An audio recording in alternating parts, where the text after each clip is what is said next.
दोस्तों, हमारी पृथ्वी पर बारिश होती है, बर्फबारी भी होती है, ठंडी हवाएं चलती है, मौसम बदलते हैं। लेकिन क्या आप जानते हैं कि पृथ्वी के गर्भ में मौसम बदलने से कोई अंतर नहीं आता। पृथ्वी की सतह पर चाहे कितनी भी सर्दी पड़े, बर्फबारी हो, किंतु पृथ्वी का कोर हमेशा तपता रहता है। आपको शायद जानकर हैरानी हो कि पृथ्वी के कोर का तापमान लगभग सूर्य की सतह जितना ही है, जबकि हम जानते हैं कि पृथ्वी या किसी भी ग्रह के पास सूर्य के समान खुद से गर्मी उत्पन्न करने का कोई स्रोत नहीं है, बल्कि पृथ्वी तो खुद सूर्य की गर्मी से ही गर्म रहती है। अनोखी बात यह भी है कि पृथ्वी के कोर का तापमान पृथ्वी के जन्म से लेकर आज तक एक जैसा ही है। तो आखिर क्या कारण है कि पृथ्वी के कोर का तापमान इतना अधिक है और ये ठंडा क्यों नहीं हो पा रहा? और अगर पृथ्वी का कोर ठंडा हो जाए तो इसके क्या परिणाम हो सकते हैं? चलिए आज का वीडियो देखकर जानते हैं। पृथ्वी की परतें। दोस्तों, पृथ्वी के कोर की गर्मी का कारण समझने से पहले आपको पृथ्वी की अलग अलग परतों के बारे में जानना चाहिए।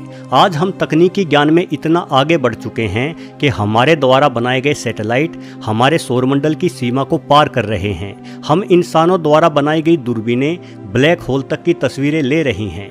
हम अपने सौरमंडल के अन्य ग्रहों और उनके चंद्रमाओं के रहस्यों को सुलझाने का प्रयास भी कर रहे हैं।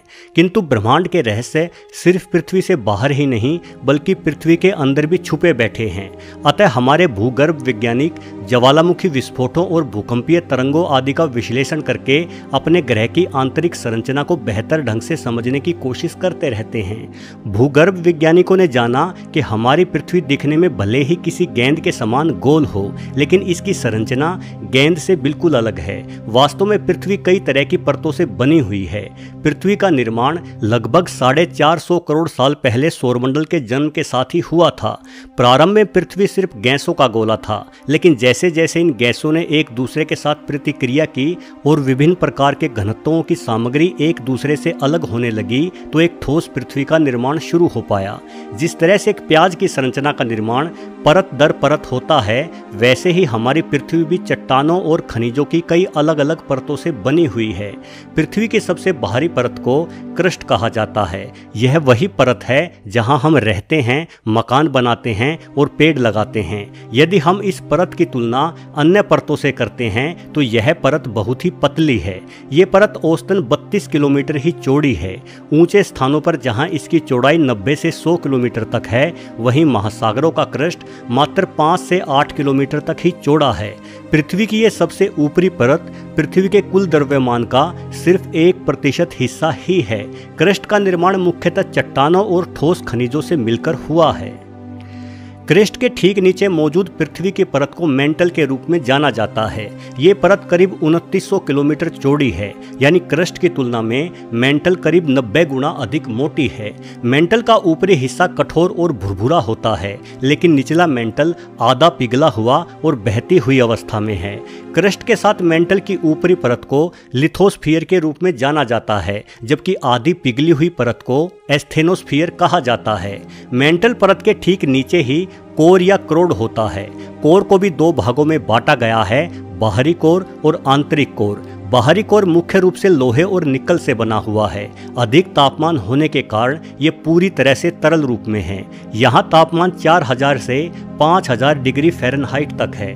बाहरी कोर की मोटाई लगभग 2300 किलोमीटर है। बाहरी कोर को पार करते हुए हम ग्रह के सबसे गर्म हिस्से तक पहुँचते हैं, जिसे आंतरिक कोर कहा जाता है। आंतरिक कोर में 9000 से लेकर 13000 डिग्री फ़ारेनहाइट तक का अविश्वसनीय रूप से उच्च तापमान होता है। सबसे आश्चर्य की बात यह है कि इतने अधिक तापमान के साथ भी आंतरिक कोर पिघला हुआ नहीं है, बल्कि यह पूरी तरह से ठोस है, क्योंकि यहाँ दबाव बेहद ही अधिक है।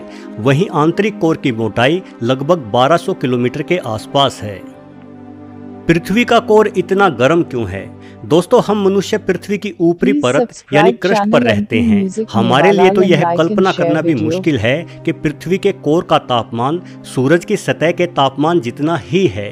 पृथ्वी के कोर का इतना अधिक गर्म होने के पीछे 2 प्रमुख कारण गिनाए जाते हैं। पहला कारण वह प्रक्रिया है जिसके कारण हमारे ग्रह का निर्माण हुआ था। जब सौरमंडल अस्तित्व में आया तो हमारे ग्रह ने भी बाकी ग्रहों की तरह सूर्य के चारों ओर अपनी यात्रा शुरू कर दी। हमारी पृथ्वी का गुरुत्वाकर्षण बल इतना मजबूत था कि ये अपने आसपास मौजूद उल्कापिंडों और चट्टानों के टुकड़ों को अपनी ओर खींचने लगी।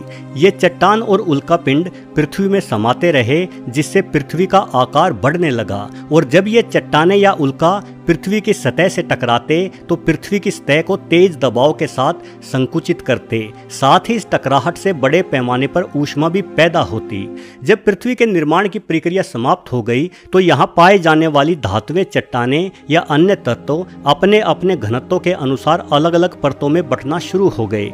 अधिक घनत्व वाले पदार्थ पृथ्वी के कोर में बसे और कम घनत्व वाले ऊपरी सतह पर रहे। पृथ्वी का यूं परतों में विभाजित होने के कारण और भी अधिक गर्मी पैदा होने लगी। जहां ज्यादा घनत्व था यानी कोर वाला हिस्सा सबसे ज्यादा गर्म रहा। बीते वक्त के साथ पृथ्वी की ऊपरी सतह ठंडी होने लगी, किंतु अत्यधिक गहराई वाले हिस्से का बाहरी वातावरण से कोई संपर्क नहीं होने के कारण वह ज्यों का त्यों गर्म बना रहा। पृथ्वी के कोर में बसी ये भीषण गर्मी तभी नष्ट हो सकती है जब यह गर्मी पृथ्वी की ऊपरी सतह यानी क्रस्ट के संपर्क में आए। किंतु कोर के ठीक ऊपर मौजूद 3700 किलोमीटर चौड़ी मेंटल नामक मोटी परत एक बहुत विशाल कंबल की भांति कार्य करती है और पृथ्वी के कोर की गर्मी को कोर के अंदर ही रखती है। पृथ्वी के कोर का गर्म रहने का दूसरा कारण यूरेनियम जैसे रेडियोधर्मी तत्वों का लगातार गलना भी है। जब यूरेनियम के एटम अन्य दो एटमों में टूटते हैं तो ठीक वैसी ही गर्मी पैदा करते हैं जैसे परमाणु विस्फोट के समय होती है। लगातार हो रही ये प्रक्रिया भी पृथ्वी के कोर को ठंडा होने से रोकती है। अगर कोर ठंडा हो जाए, दोस्तों वैसे तो आने वाले करोड़ों अरबों सालों तक ये संभव नहीं है, किंतु अगर पृथ्वी का कोर ठंडा पड़ने लगे तो पृथ्वी से जीवन पूरी तरह से समाप्त हो जाएगा। वास्तव में पृथ्वी के कोर का सूर्य के समान गर्म होना ही हमारे ग्रह को जीवन योग्य बनाने में सहायक है। असल में जब पृथ्वी अपनी धुरी पर घूमती है तो पृथ्वी का कोर भी साथ साथ घूमता है। पृथ्वी के घूमने के कारण बाहरी पिघला हुआ कोर आंतरिक जमे हुए कोर का चक्कर लगाने लगता है।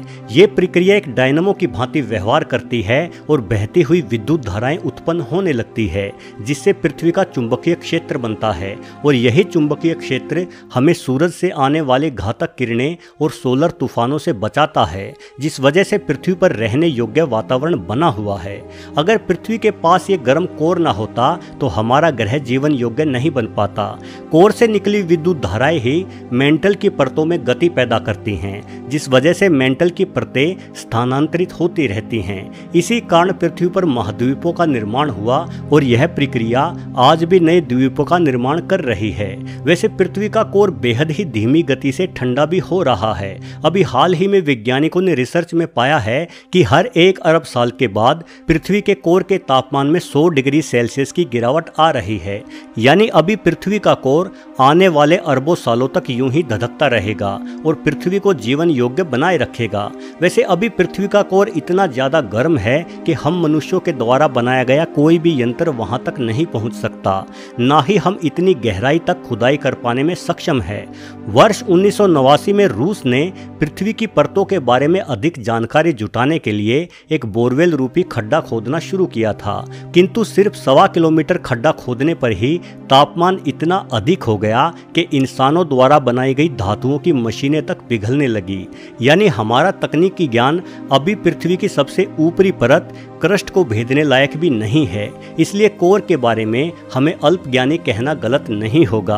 वैसे दोस्तों, भले ही किसी ग्रह पर ऑक्सीजन और तरल पानी जीवन पनपने की मुख्य आवश्यकता हो, लेकिन डायनासोरों से लेकर इंसान तक जितना जटिल जीवन हमारी पृथ्वी पर पनप चुका है, उससे साबित होता है कि हमारी पृथ्वी पर घट रही हर घटना पृथ्वी को जीवन के लिए अत्यधिक आदर्श ग्रह बनाती है। यही वजह है कि भले ही हम अंतरिक्ष में कई प्रकाश वर्ष दूर मौजूद ग्रहों की तस्वीर भी ले चुके हों, किंतु आज तक हम पृथ्वी जैसा कोई दूसरा ग्रह नहीं खोज पाए हैं। वीडियो देखने के लिए आपका बहुत बहुत धन्यवाद।